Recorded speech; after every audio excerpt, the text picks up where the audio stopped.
Almost half a year since the initial release of Nintendo Switch Lite, for some weird reasons I've decided that now is a perfect time to do the unboxing. To tell you the truth, I've got no idea why on earth I've decided to buy Nintendo Switch Lite, since I've bought the original Switch the day it was first released in Russia. So you might have a question, Dmitry Sukablat, why on earth you've decided to buy this console? And to tell you the truth, I'm sort of a Pokemon nerd and I really like the way this console looks. The color of the buttons, the backside with legendary Pokemons, and the overall console has this really nice feeling about it, like it's a solid piece of technology. And it's not like the original Switch was bad, but because you can detach the Joy-Cons here, it feels like a more solid and a more reliable Switch. And the second reason is a little bit embarrassing, because it just shows you how pathetically hollow I am as a human being. Half a year ago, when I visited Japan with my friends for the first time, I went on a little bit of a spending spree,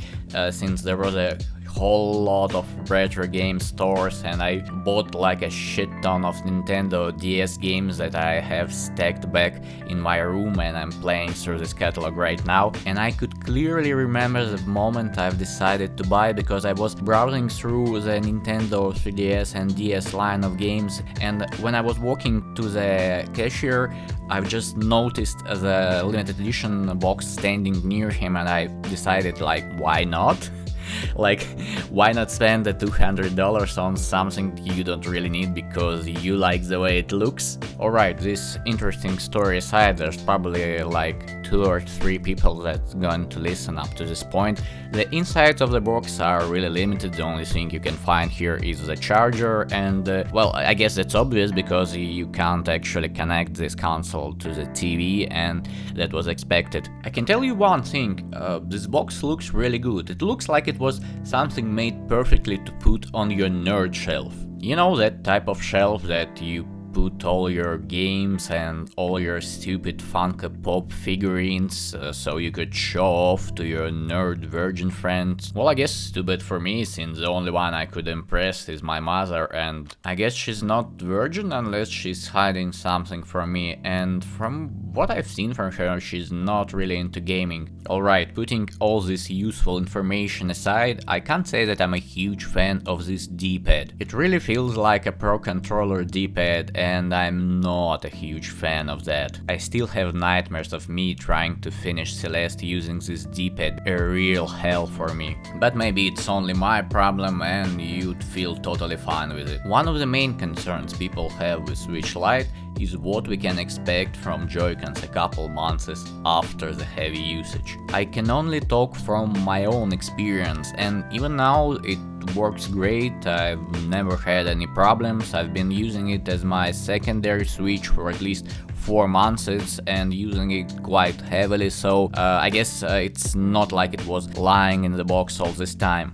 I sincerely hope Joy-Cons wouldn't start drifting the moment I upload this video. When we're talking about the screen, it looks just as well as on the original Switch. Yes, it feels a little bit smaller, but I guess you can only really see it when you're changing your original Switch to the Switch Lite right away, but a couple of moments later you don't really notice it. The quality of the screen is also pretty good, it's pretty much similar to the original Switch. There are probably some difference in different manufacturers of the screen, but looking at it, it looks like a generic LCD screen. Lack of a light screen sensor doesn't feel like a huge deal for me, I mainly adjust it manually. As you probably know, Switch Lite uses the updated version of NVIDIA Tegra chip and gives approximately from 30 to 60 minutes of additional battery time. And isn't it great? It means more time you can spend on a toilet playing Mario Kart, because that's what Nintendo would like us to do. Nintendo also decided to remove the flimsy stand of the original Switch, and if you've ever tried playing it with your friends,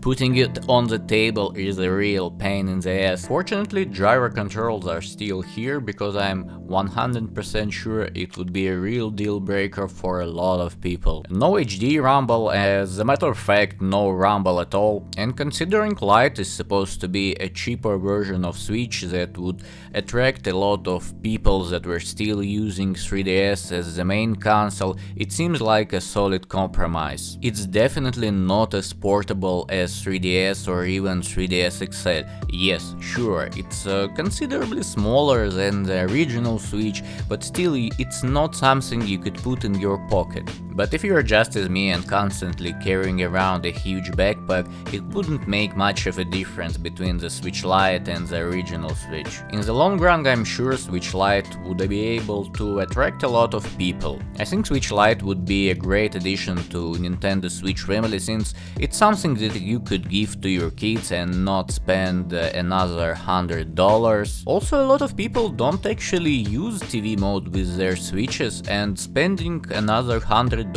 on a new game and a SD card would be a great deal for them. 3DS is also pretty much dead, and you should not be waiting for new games, and a lot of people gonna buy it simply because of all those awesome exclusive games Nintendo already managed to put on their console, as well as their huge library of third-party titles. But to tell you the truth, Switch Lite doesn't make a whole lot of sense for me. I'm constantly carrying around a huge backpack, and there is no real advantage to being smaller, since it would be simply lying in the backpack's pocket. Or simply the fact that you could detach your Joy-Cons and use them when you are playing with your friends some local co-op game. Also, while already said that the smaller screen of Switch Lite is not such a huge deal, I still prefer the bigger one. And I guess this is a part when I'm supposed to beg for subscribers or likes, but since I'm 100% sure that there's not gonna be like at least one person who's gonna listen up to this point, I'm not gonna say anything. And in rare occasions there's actually gonna be someone who could listen to it. I say that I am really grateful if you manage to listen through the sick Russian accent of mine. I'm really trying to improve it by making videos just like that.